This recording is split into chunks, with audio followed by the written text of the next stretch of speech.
Hello everyone, today let's discuss critical chance and critical damage. It's rather complicated thing in this game, but let's make a detailed review. In case of critical chance and critical damage, any source of those stats that are permanent have no duration. They always will be additive. We will just add amounts of critical chance and critical damage that you obtain from weapon, character skill, rank bonus, doesn't matter. Let's look at cost-efficient way to maximize damage output from your crits. This table will help us to cost-efficiently add critical chance and critical damage. We start from the beginning of table and move towards bigger number. In our case, bigger number is down. It's 5.5% against 5.1. It means if we add another point of critical rate, it actually will be more effective because we will have more average damage. We continue to add critical chance because it always will be more efficient, up to 42%.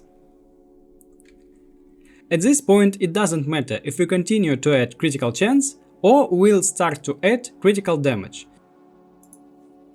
Let's add 1.2 critical damage per 1 point of crit.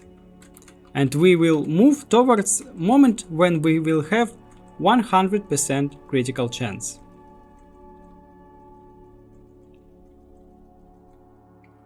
At this point, when we have 100% critical chance and 120% critical damage, we will have maximum effect, and after that we can't further add critical chance. Take note that it says 120%, but actually it's 220% on character screen. You can clearly see that it's recommended to add critical chance before adding any points of critical damage, up to 43% critical chance, and then you can continue with adding 1.20 critical damage per 1 point critical chance. Logic behind this proportion is based on cost efficiency of secondary bonuses of memories, because memories and its secondary bonuses in particular is main source of critical damage and critical chance stats. In case of temporary critical chance and critical damage, they are always multiplicative, and they multiply overall amount of critical chance or critical damage you already have. Gladly, those temporary buffs has no diminishing returns, and they always apply at full amount from their description. So let's compare critical chance and critical damage effectiveness for, say, X Lars and X Akeha. As you can see, they both have critical chance or critical damage buff for 60 seconds. And value of that said buff exactly same, 40%. Both of those buffs are temporary, so they are multiplicative and they multiply overall amount of critical chance or critical damage. In case of Lars, minimum value that you can get from this passive is actually 60%, because you can't have less than 150% critical damage. And in case of Akeha, it's just 4%, because she has 10% critical chance as base and it's multiplied by 40%, so she obtained 4% of critical chance. Let's prove that temporary critical damage buff is multiplicative with help of Lars video footage.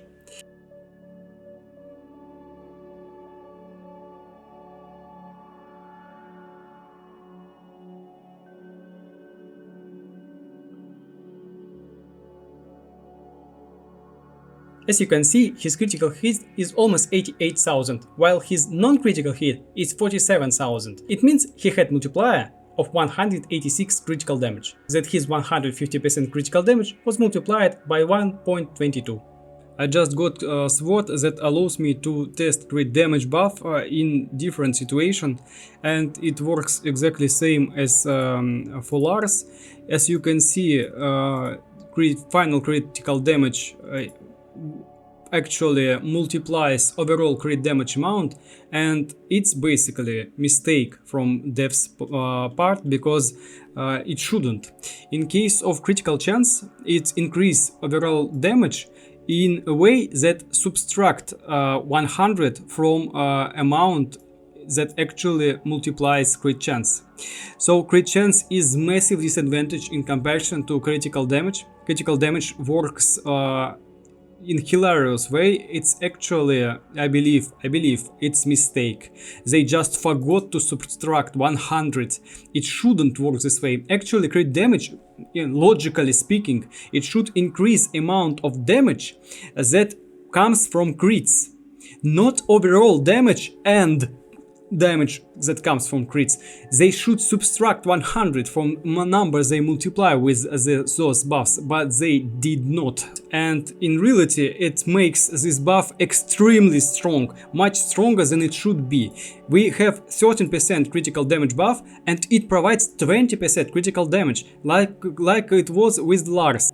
Look, here we can see amount of damage that we on average obtain from critical hits.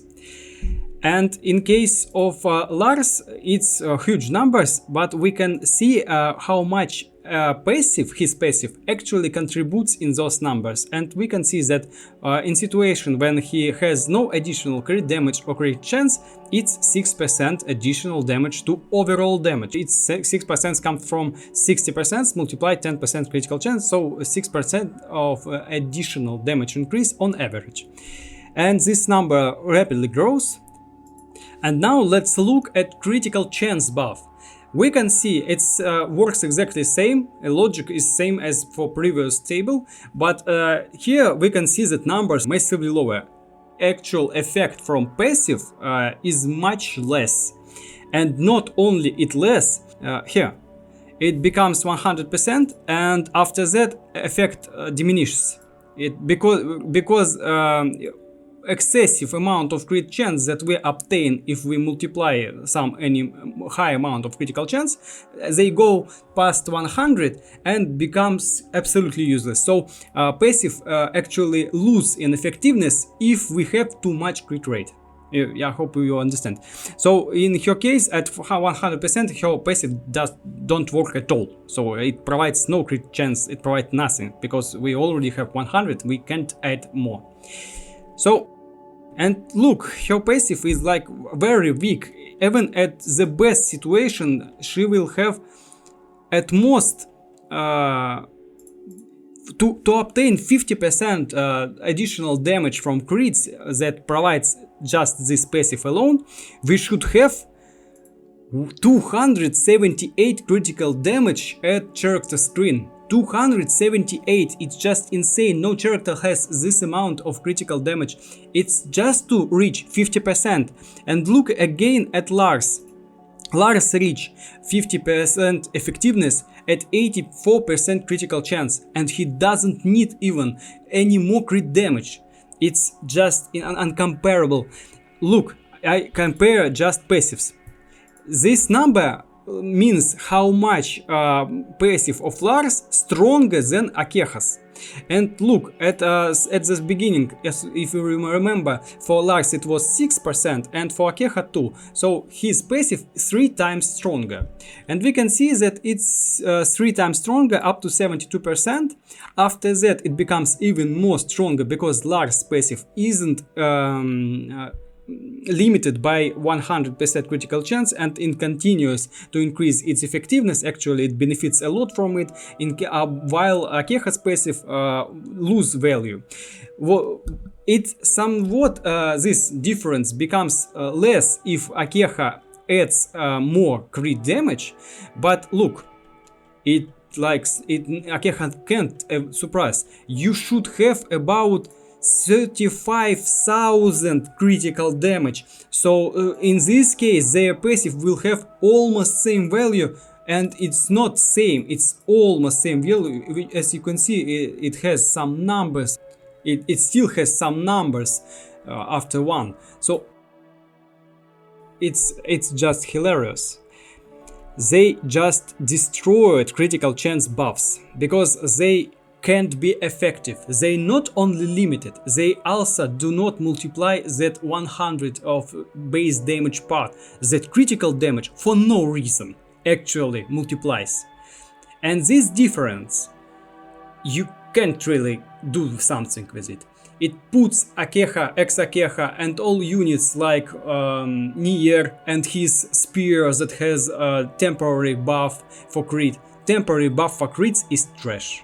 They provide close to 0 additional damage to overall value.